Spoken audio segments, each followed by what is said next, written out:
The dust from the stagecoach had barely settled when Clara Whitmore stepped onto the wooden platform of Broken Creek Station, her traveling dress already wilted from the Arizona heat. She clutched her carpet bag with white knuckles, surveying the ramshackle buildings that comprised what her father's letter had generously called a thriving frontier town. The reality before her consisted of a saloon, a general store, and a collection of weathered structures that looked ready to surrender to the next strong wind. "Miss Whitmore?" A gravelly voice called from behind her. Clara turned to face a rail-thin man in a dusty black suit, his face bearing the permanent squint of someone who'd spent too many years staring into the desert sun. A silver star glinted on his vest pocket. "Sheriff Hawkins, I presume?" Clara adjusted her bonnet, buying herself a moment to compose her features into something resembling pleasantness. "That's right, ma'am. I'm here to escort you to the Triple Bar Ranch." His weathered hands twisted the brim of his hat. "I reckon you're expecting to meet your intended." Clara's stomach clenched. 3 months ago, she'd been teaching piano lessons to Boston society children, living comfortably in her father's house on Beacon Hill. Then came the telegram about father's gambling debts, followed by his stroke, and finally this, an arrangement that would save the family from complete ruin. Marriage to a wealthy rancher she'd never met, a man whose only recommendation was his bank account and his desperate need for a wife. "Mr. Morrison couldn't come himself?" she asked, though she wasn't sure whether she felt relieved or insulted. Sheriff Hawkins shifted uncomfortably. "Well, ma'am, Ezra's got his hands full with roundup season. Besides, he figured you might want to get settled at the ranch before the introductions." The way he said it made Clara's unease deepen. Every letter from Ezra Morrison had been brief and businesslike, focused on practical matters rather than courtship. She knew he was a successful cattle rancher, 42 years old, and that had been widowed for 7 years. What she didn't know, what father's correspondence had carefully avoided mentioning, were the details that would have sent her running back to Boston despite their dire circumstances. The ride to the Triple Bar took an hour through landscape that alternated between breathtaking and desolate. Red rock formations rose like ancient cathedrals from the desert floor, while thorny brush and hardy mesquite trees dotted the endless expanse. Clara found herself grudgingly impressed by the raw beauty of it all, so different from the manicured gardens and tree-lined streets of her youth. "There she is," Sheriff Hawkins announced as they crested a low hill. "The Triple Bar." Clara's breath caught. Whatever she'd expected, it wasn't this. The ranch house sprawled across a green valley, a substantial 2-story structure of local stone and weathered wood that spoke of permanence and prosperity. Corrals and outbuildings stretched in all directions, and she could see cattle grazing in distant pastures. It was impressive, even grand by frontier standards. "Mr. Morrison has done well for himself," she murmured. "Best spread in 3 counties," the sheriff agreed. "Ezra's got a good head for business, that's certain, and he's fair to his men, which counts for plenty out here." As their wagon rolled into the main yard, Clara noticed the ranch hands stopping their work to watch her arrival.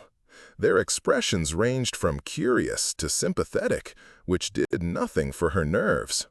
A Mexican woman in a simple brown dress emerged from the house, wiping her hands on her apron. "That's Maria Santos," Sheriff Hawkins explained. "She's been keeping house for Ezra since his first wife passed.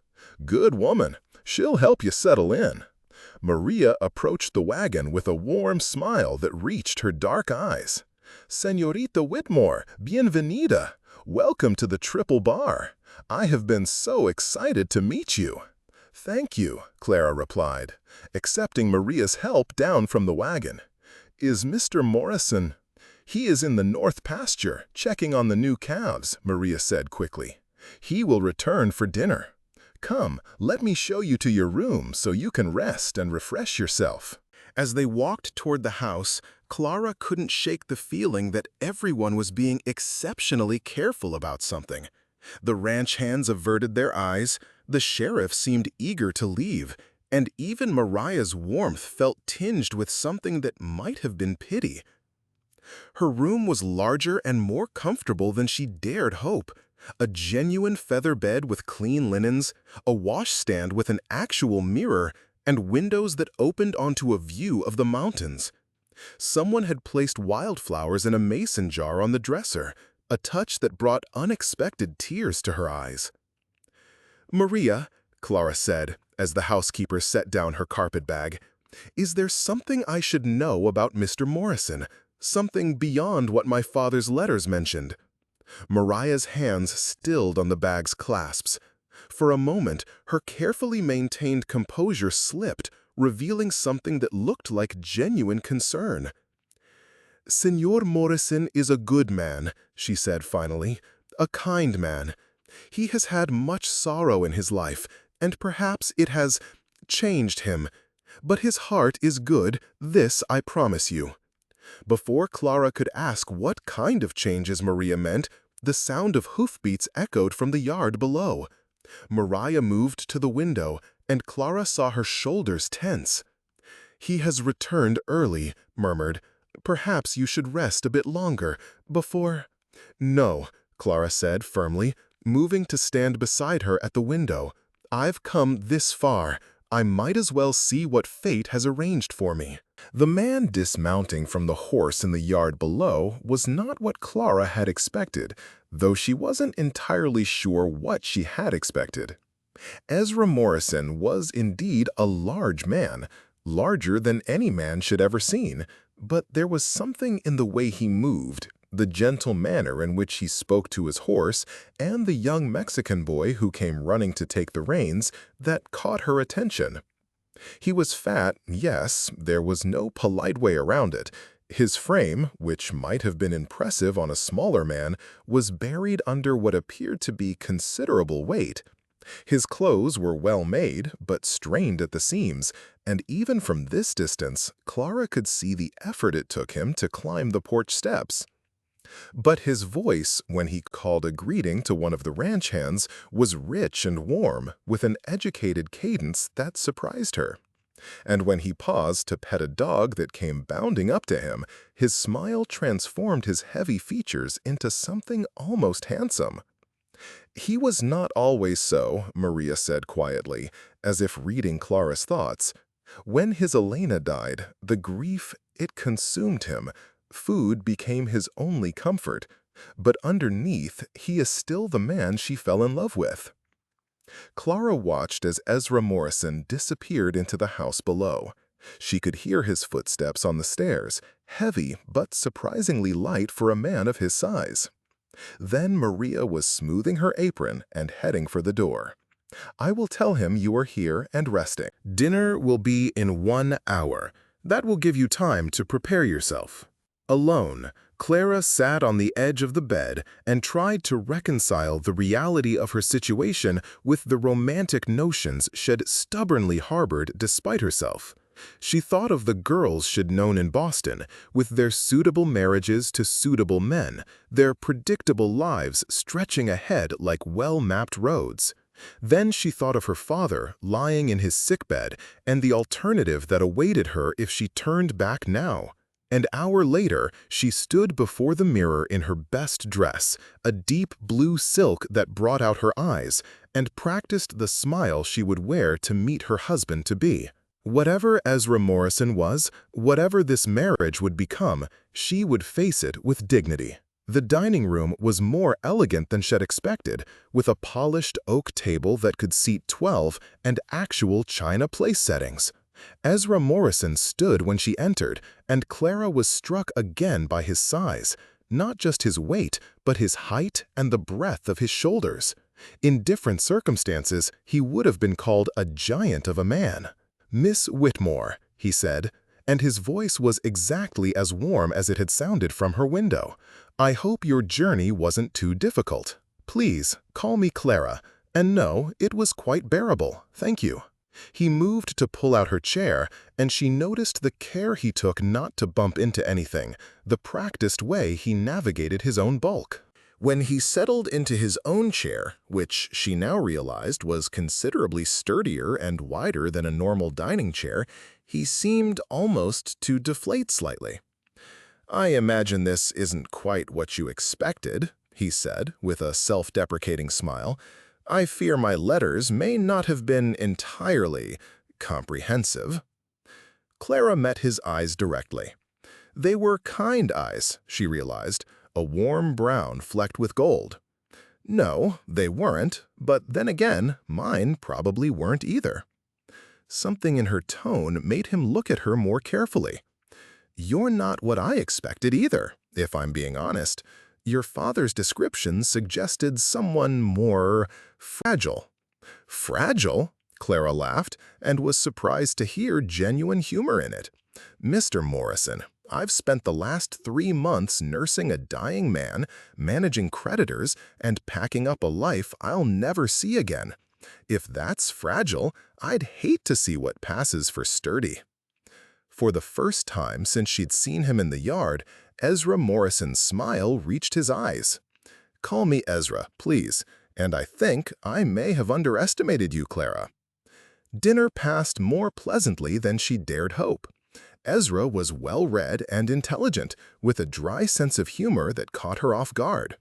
He asked thoughtful questions about her life in Boston, her musical training, her thoughts on the territory.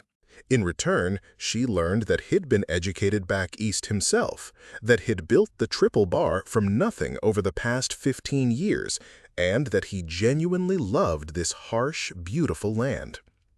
What she also noticed was the way he ate, carefully, deliberately, as if every bite required consideration.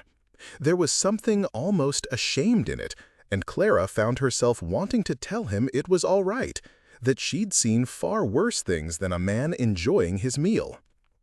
As Mariah cleared the dishes, Ezra turned to her with an expression that had grown serious. "Clara, I want you to know that you're under no obligation here beyond what makes you comfortable. I know this arrangement isn't of your choosing, and I won't pretend it's the romantic notion young ladies dream of. But I hope we can find a way to make it work for both of us." "What exactly are you proposing?" "A partnership, I suppose. I need a wife, someone to help run the social side of the ranch, to be my companion. You need security and a home. Perhaps we can find contentment in that, even if we can't find love." Clara studied his face in the lamplight. There was honesty there, and loneliness, and something that might have been hope carefully held in check. "That seems reasonable," she said finally, "though I reserve the right to change my mind if you turn out to be a tyrant or a drunk."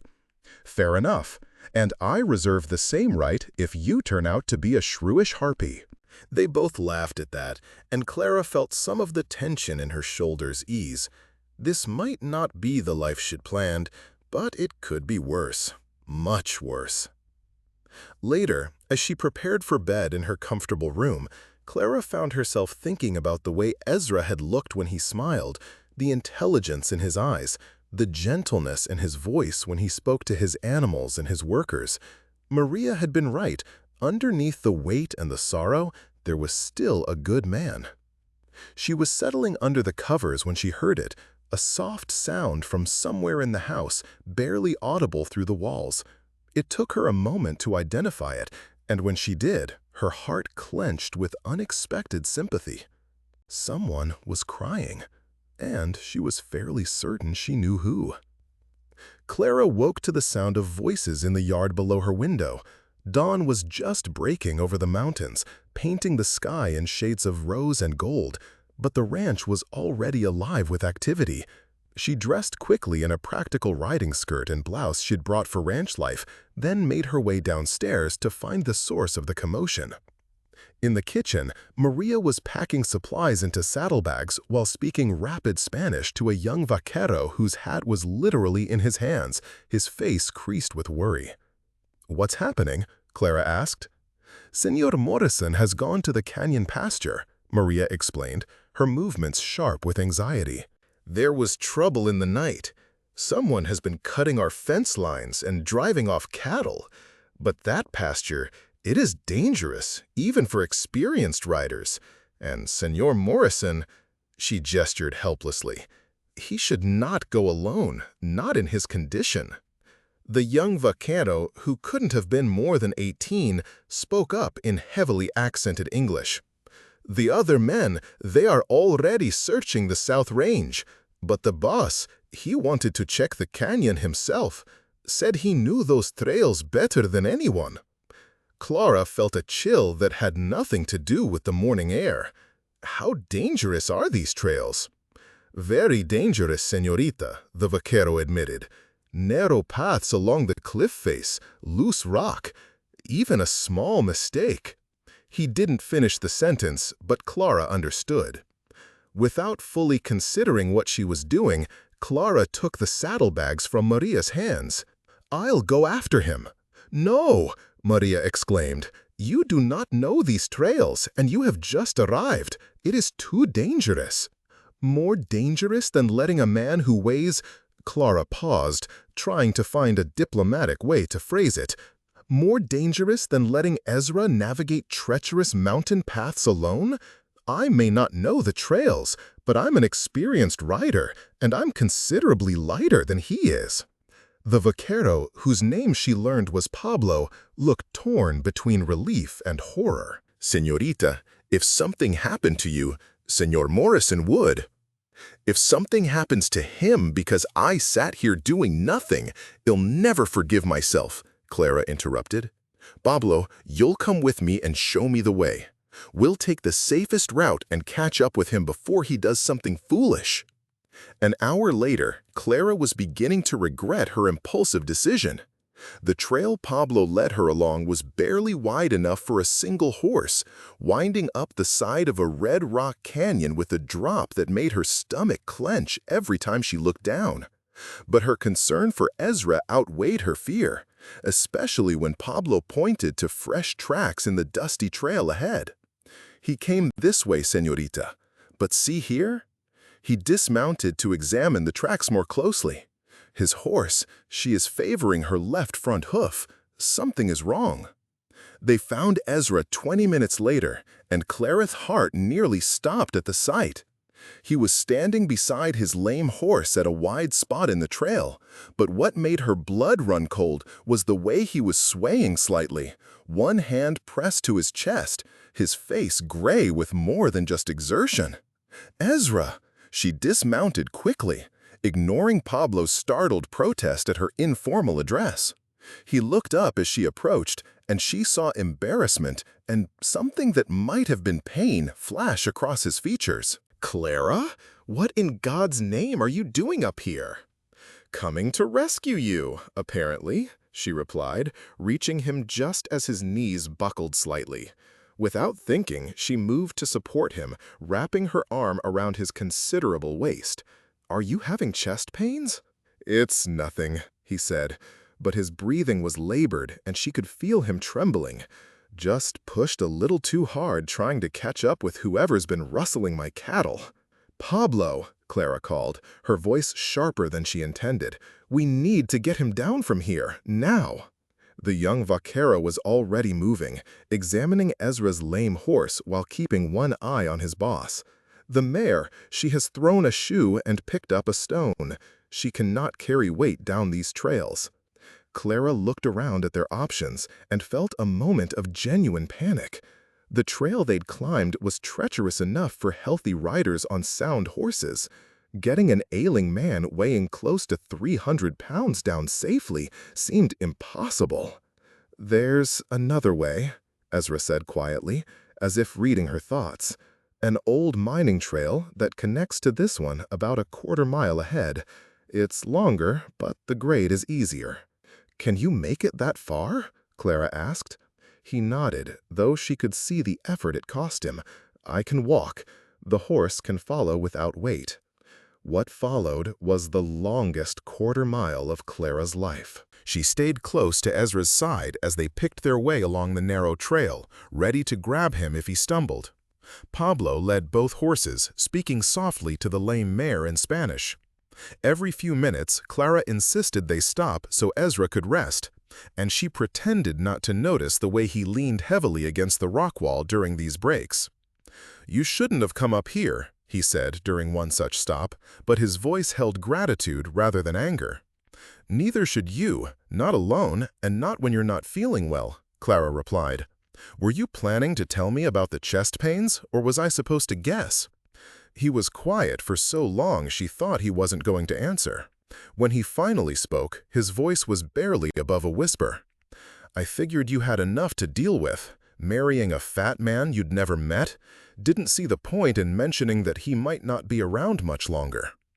Clara stopped walking and turned to face him fully. "Ezra Morrison, are you telling me you're dying?" "I'm telling you my heart isn't what it used to be. Too much weight, too much stress, too many years of not taking care of myself." He met her eyes with painful honesty. "The doctor in Tucson says I need to make changes, or what?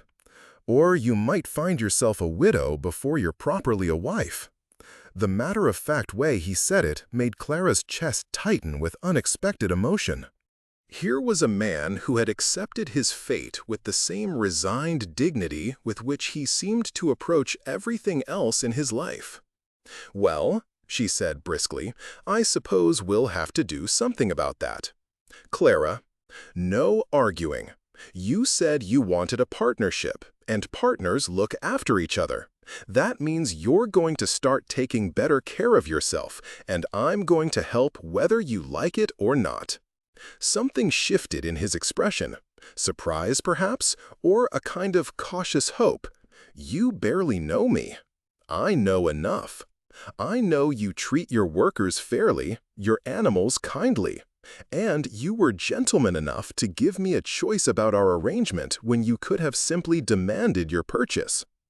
The words came out more harshly than she intended, but they seemed to hit their mark. "Is that what you think this is? A purchase?" Clara realized she'd touched a nerve, but she pressed on. "Isn't it? My father's deaths in exchange for a wife?" Ezra was quiet for a long moment, his breathing still labored, but his color slowly returning to normal.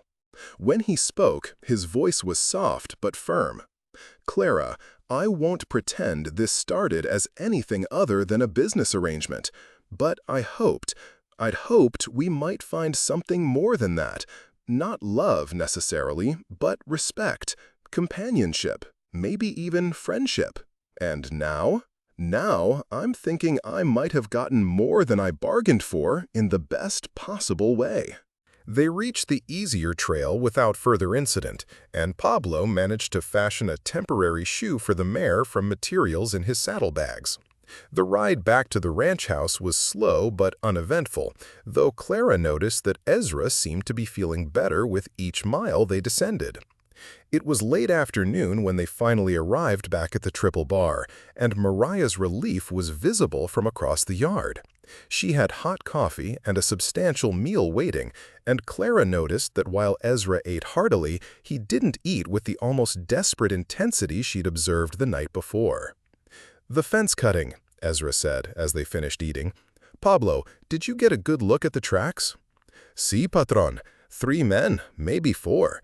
They drove off perhaps 20 head toward the border. But there was something strange. The tracks, they were not like rustlers usually make." "What do you mean?" "Too organized, too clean. Like they knew exactly where to cut and which cattle to take. Like they knew our land very well." Clara saw Ezra's expression darken. "Someone who knows the ranch layout." "That's what I was thinking, boss. Maybe someone who used to work here."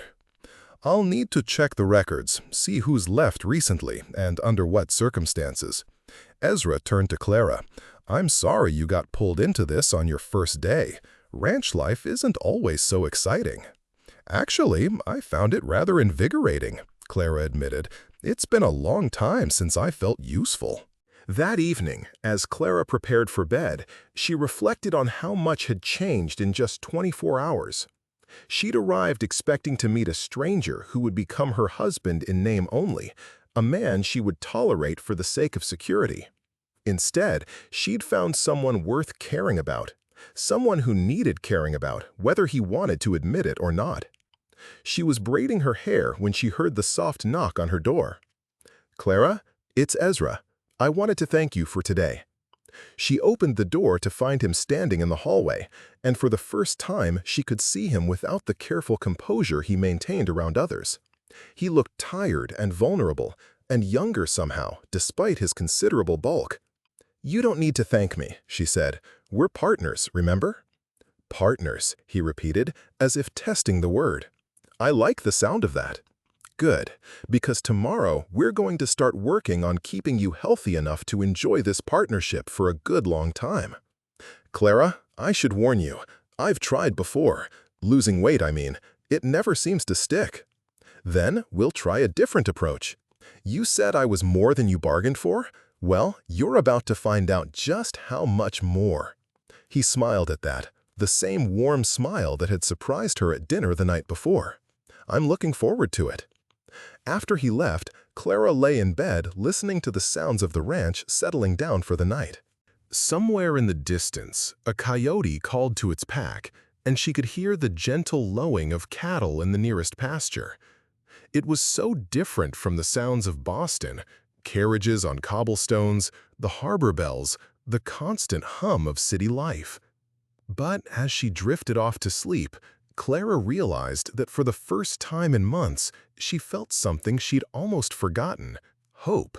Not just for security or survival, but for something approaching happiness. She thought about Ezra's gentle hands with his animals, his obvious intelligence and humor, the way he'd looked at her when she'd insisted on helping him. Maybe this arrangement could become something more after all. She was almost asleep when she heard it again, that soft sound from somewhere in the house. But tonight, she realized, it wasn't crying, it was humming. The first sign of trouble came 3 days later, just as Clara was beginning to settle into the rhythm of ranch life. She'd spent the morning working with Maria to reorganize the household accounts, discovering that Ezra, for all his business acumen, was terrible at domestic record-keeping. When Pablo burst into the kitchen, his hat in his hands and his face flushed with urgency. "Señora Clara, Señor Morrison, there are men coming, many men, and they are armed." Clara felt her blood chill. Through the window, she could see a dust cloud approaching from the main road, and as it grew closer, she could make out at least a dozen riders moving at a purposeful gallop. "Where's Ezra?" she asked, pleased that her voice remained steady. "In the north pasture with most of the vaqueros, checking for more fence damage. Too far to reach in time." Clara's mind raced. The ranch house suddenly felt very isolated, with only herself, Maria, Pablo, and 2 elderly hands who'd stayed behind to tend the horses. If these were the rustlers coming back for more, or worse, they were woefully outnumbered. "Pablo, get to the bell tower and ring the alarm. Maria, gather what ammunition we have." Clara surprised herself with how naturally the orders came. "I'll get Ezra's rifle from his study." "Señora, perhaps we should hide," Maria began. "No, this is our home now, and I won't be driven from it." As Clara retrieved the Winchester from Ezra's gun cabinet, she caught sight of herself in the mirror above his desk. 3 days of ranch life had already changed her. Her face was tanned from the sun, her hands showed the calluses of real work, and her eyes held a determination that would have shocked her Boston friends. More importantly, she realized she meant what she'd said.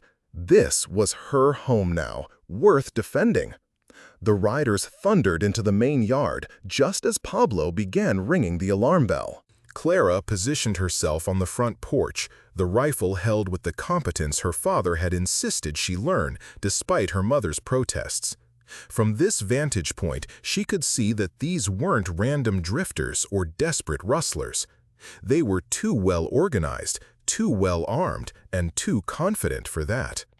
The man who appeared to be their leader rode forward, a lean, sharp-featured individual with cold eyes and a badge glinting on his vest. A badge, Clara realized with growing unease, that looked suspiciously official. "Ma'am," he called, touching his hat brim in a mockery of politeness. "I'm Deputy Marshal Blake Carver. I'm looking for Ezra Morrison." "He's not here," Clara replied, keeping the rifle ready but not directly threatening. "What's your business with him?" "Official business. We have a warrant for his arrest on charges of cattle rustling and murder." The words hit Clara like a physical blow. "That's impossible. You must be mistaken." "No mistake, ma'am. We have witnesses who can place Morrison and his men at the scene of a raid on the Broken Arrow Ranch 2 nights ago. 3 men were killed." Clara's mind reeled. 2 nights ago, she and Ezra had been having dinner together, discussing plans for improving the ranch's irrigation system. She was certain of the timing because it was the night she'd finally gotten him to laugh at one of her stories about her Boston pupils. "Your witnesses are lying," she said firmly. "Mr. Morrison was here 2 nights ago." "I can vouch for that personally." Deputy Carver's smile was unpleasant. "I'm sure you can, Mrs. Morrison. New wives are often protective of their husbands, but I'm afraid we'll need more than the word of a woman who's been here less than a week." The casual dismissal in his tone made Clara's temper flare. "I beg your pardon? Come now, ma'am. Everyone knows Morrison bought himself a mail-order bride from back east. Hardly surprising you'd lie to protect your meal ticket." Clara's grip tightened on the rifle. "Deputy Carver, I suggest you choose your next words very carefully." "Is that a threat?" "It's a statement of fact. You're on private property, making unfounded accusations against a respected member of this community. Either produce your warrant or remove yourself from this ranch." For a moment, the two stared at each other across the dusty yard. Clara could feel the tension radiating from the mounted men behind Carver, their hands resting casually near their weapons. She was acutely aware that she was outgunned and outnumbered, but something in her refused to back down. "Actually," came a familiar voice from the side of the house, "I'd like to see that warrant myself." Clara's heart leaped as Ezra emerged from behind the barn, his own rifle in hand and 3 of his vaqueros flanking him. He must have heard the alarm bell and circled around to avoid the main approach. His face was calm, but Clara could see the steel in his eyes. "Morrison," Deputy Carver said, his hand dropping to his sidearm, "you're under arrest." "For what crime, specifically?" "Rustling cattle from the Broken Arrow Ranch on the night of August 2nd. Murder of 3 ranch hands during the commission of said crime."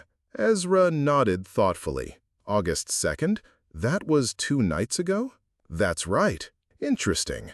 Because 2 nights ago, I was having dinner with my wife, followed by a meeting with my foreman about repairs to the south fence line. I have at least 6 witnesses who can confirm my whereabouts from sundown to midnight." "Witnesses who work for you," Carver sneered. "Hardly reliable." "Actually," Clara interjected, stepping forward, "I'm not in Mr. Morrison's employ. I'm his wife, as you so charmingly pointed out. And I can absolutely confirm that he was here in this house from dinner until well after 10 o'clock." Carver's eyes narrowed. "Like I said, wives lie for their husbands." "Do they?"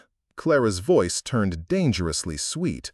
"Then perhaps you'd like to explain why my testimony as his wife isn't valid, but it would be valid if I were testifying against him? The law doesn't work selectively, Deputy Carver." Clara saw several of Carver's men exchange glances. Clearly, they hadn't expected to encounter a woman who could match their leader's legal maneuvering. "Now," Ezra said calmly, "about that warrant. I'd like to see it." Carver reached into his jacket and produced a folded document. Ezra examined it carefully, and Clara saw his expression grow thoughtful. "This warrant was issued by Judge Thornfield in Millerton," Ezra said. "That's interesting, considering the Broken Arrow Ranch is in Cochise County, which falls under Judge Bradley's jurisdiction." "What are you implying?" Carver demanded. I'm not implying anything. I'm stating that this warrant was issued by a judge who has no authority in this matter. Ezra's voice remained level, but Clara could hear the edge beneath it, which makes me wonder who really sent you here. I have legal authority. No, Clara interrupted, surprised by her own boldness. You don't. Even I know that much about territorial law, and I've been here less than a week. The standoff stretched taut as a wire. Clara could feel the situation balanced on a knife's edge, ready to explode into violence at the slightest provocation. Then she heard it, the thunder of approaching hoofbeats from the main road. Sheriff Hawkins appeared at the head of a group of riders, his own badge catching the afternoon sun. His weathered face was grim as he took in the scene before him. "Deputy Carver," he said, his voice carrying the authority of long experience. "I hear you're trying to arrest one of my citizens on some mighty questionable charges." "Sheriff Hawkins," Carver replied, but Clara noted that some of the confidence had gone out of his voice. "We have a valid warrant." "Do you now?" Hawkins dismounted and strode over to examine the document Ezra still held. After a moment, he shook his head. "This isn't worth the paper it's printed on. Judge Thornfield has no jurisdiction here, and even if he did, this warrant is based on testimony from witnesses who conveniently can't be located for verification. Are you interfering with a federal investigation? I'm protecting a law-abiding citizen from harassment." Hawkins turned to address Carver's men. "Boys, I know most of you, and you're good men, but you're being led down a dark path here. This isn't about justice. It's about someone with deep pockets wanting to cause trouble for Ezra Morrison." Clara saw several of the mounted men shift uncomfortably in their saddles. Hawkins was right. They looked like honest men caught up in something they didn't fully understand.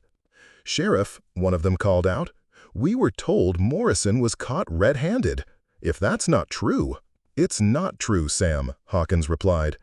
"Ezra Morrison has never rustled so much as a chicken in all the years I've known him. Someone's playing you for fools." The man called Sam looked at his companions, then back at Deputy Carver. "Blake, if the sheriff says the warrant's no good—" "The sheriff is interfering with federal law enforcement," Carver snapped, but Clara could see he was losing control of the situation. "Actually," Clara said, stepping down from the porch to stand beside Ezra, "I think we all know who's behind this." All eyes turned to her, and she felt a moment of stage fright before her anger carried her forward. "Someone's been cutting our fence lines and rustling our cattle. Someone who knows this ranch well enough to know exactly where to strike. And now, conveniently, someone has manufactured evidence to frame my husband for the very crimes being committed against him." "That's a serious accusation, ma'am," Sheriff Hawkins said. "It's a serious situation, Sheriff. I think if you investigate who's been buying cattle south of the border recently and who might benefit from the triple bar being broken up and sold, you'll find your real criminals." Ezra looked at her with something approaching admiration. "Clara's right. This isn't about rustling. It's about someone wanting to force me off my land." Deputy Carver's face had gone pale. "You can't prove anything." "Can't I?" Clara's voice carried a confidence she didn't entirely feel. "Pablo, tell the sheriff what you observed about those cattle tracks." The young vaquero stepped forward, his nervousness evident but his voice steady. "Sheriff, the men who cut our fences, they knew exactly where to find the best cattle. They took only the prime breeding stock, nothing else. And they knew which trails to use to avoid our regular patrols." "Inside knowledge," Sheriff Hawkins mused. "That narrows it down considerably." "There's more," Ezra added, his voice growing stronger. 3 weeks ago, I received an offer to purchase the triple bar from a land development company based in Phoenix. When I refused, they doubled their offer. When I refused again, they suggested I might reconsider if I ran into financial difficulties. "Threats?" Hawkins asked. "Veiled ones. But the representative made it clear they had ways of making life difficult for uncooperative ranchers. Clara watched Deputy Carver's face carefully and saw something flicker in his eyes. Recognition, perhaps, or fear. "Deputy Carver," she said suddenly, "who exactly hired you for this investigation? Because I'm willing to bet it wasn't any federal marshal." The silence stretched uncomfortably long. Finally, one of Carver's men spoke up. "Blake, she's got a point. You never did show us the federal authorization for this operation." Carver's hand moved towards his gun, but Sheriff Hawkins was faster, his own weapon clearing leather with the smooth motion of long practice. "I wouldn't," Hawkins said quietly. "You're already in enough trouble." "Sam, Jake, the rest of you," Ezra called to Carver's men, "you're welcome to stay for supper and hear the whole story. I think you'll find you've been used." Over the next hour, as the sun began to set behind the mountains, the truth emerged piece by piece. Deputy Carver had indeed been hired by the Phoenix Land Company, tasked with creating enough legal troubles for the Triple Bar to force Ezra into bankruptcy. The rustling had been the first step, designed to weaken the ranch financially while making Ezra appear to be the criminal. The plan was elegant in its simplicity, Sheriff Hawkins explained as Carver sat under guard, awaiting transport to the territorial prison. "Frame Morrison for rustling, arrest him on false charges, and while he's fighting legal battles, continue stealing his cattle and sabotaging his operation until he has no choice but to sell." "But why the Triple Bar specifically?" Clara asked. "Water rights," Ezra replied grimly. "The railroad's coming through, and this ranch sits on the best water source for 50 miles in any direction. Control the water, control the railroad route." Clara felt a surge of fierce protectiveness for this land that was becoming her home. "What happens now?" "Now we rebuild," Ezra said, his arm coming around her shoulders in a gesture that felt surprisingly natural. "We strengthen our fences, hire more men, and make sure this never happens again." As the last of the unwelcome visitors departed, some to jail, others to spread word of what had really happened, Clara found herself alone on the front porch. The crisis had passed, but she felt shaken by how quickly their peaceful life had been threatened. "I'm sorry you got pulled into this," Ezra said quietly. "When I wrote to your father, I never imagined you'd end up defending the ranch with a rifle." "I'm not sorry," Clara replied, and realized she meant it. "For the first time in my life, I felt like I was fighting for something that mattered, something that was mine." "Ours," Ezra corrected gently. Clara looked at him in the fading life, this gentle giant of a man who had somehow become precious to her in just a few days. The events of the afternoon had crystallized something she'd been feeling but hadn't been ready to acknowledge. "Ezra," she said, "I need to tell you something."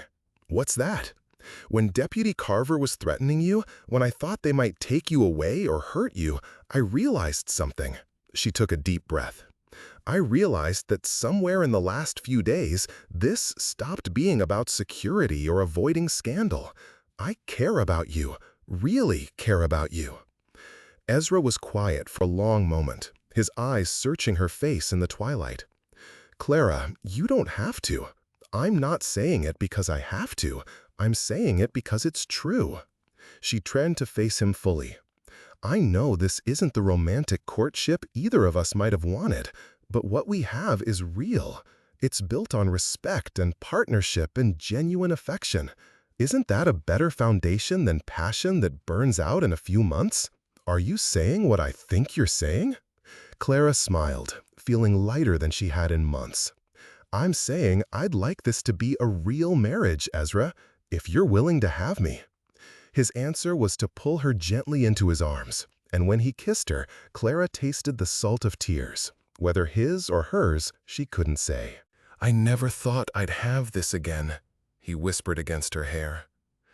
"After Elena died, after I let myself go so completely, I never thought any woman could look at me and see something worth loving." "Then you weren't looking hard enough," Clara replied. because I see a man who built something lasting out of nothing, who treats everyone with kindness and respect, who was willing to give a desperate stranger a chance at a new life. I see a man worth fighting for." They stood together on the porch as the first stars appeared, holding each other and watching their land settle into evening peace. In the distance, Clara could hear the cattle lowing softly and the night sounds of the desert beginning their ancient chorus. "There's still the matter of your health," she said eventually. "I meant what I said about taking better care of yourself." Ezra chuckled, the sound rumbling through his chest where her head rested. "I figured you did. Maria's already started serving smaller portions, and I noticed Pablo has my gentlest horse saddled and ready every morning." "Conspiracy," Clara admitted without shame. "We're all invested in keeping you around for a good long time." "In that case, I suppose I'd better cooperate." The wedding took place 3 weeks later in the parlor of the Triple Bar Ranch House, with Sheriff Hawkins officiating and half the territory in attendance. Clara wore her mother's pearl necklace with a simple white dress she and Maria had sewn together, and Ezra looked distinguished in a new suit that fit his frame properly for the first time in years. But it wasn't the ceremony that mattered to Clara. It was the look in Ezra's eyes when he promised to love and cherish her, the warmth in his voice when he spoke her name, the way his hand trembled slightly when he slipped the ring onto her finger. This was nothing like the life she'd planned, but as she looked around at the faces of their friends and neighbors, at the home they were building together, at the man who had become her partner in every sense of the word, Clara realized that sometimes the best things came from the most unexpected places. The rustlers never troubled the Triple Bar again. Word spread quickly about what had happened to those who tried to cheat Ezra Morrison, and the quiet determination of his Eastern bride became the stuff of local legend. The railroad did come through, bringing prosperity to the whole territory, and the water rights that made the Triple Bar so valuable proved to be the foundation of a small empire. But more importantly, Ezra kept his promise to take better care of himself. With Clara's patient encouragement and Maria's careful cooking, he gradually lost weight and regained his health. It was slow progress, measured in months rather than weeks, but Clara had patience and Ezra had motivation. On their first anniversary, as they sat on the same porch where they'd first acknowledged their feelings for each other, Clara reflected on how much their lives had changed. "Any regrets?" Ezra asked, as if reading her thoughts. Clara looked out over their land, green with summer grass and dotted with healthy cattle. She thought about the life she'd left behind in Boston, the narrow social expectations, the careful proprieties, the sense that she was slowly suffocating in layers of politeness and convention. "Only one," she said finally. Ezra's face fell slightly. "What's that?" "I regret that it took a crisis to bring us together. I regret all the time we lost before we found each other." His smile was radiant. "Well, we have plenty of time to make up for it." Clara leaned against his shoulder, solid and warm and reassuringly present. "Yes," she agreed, "we do."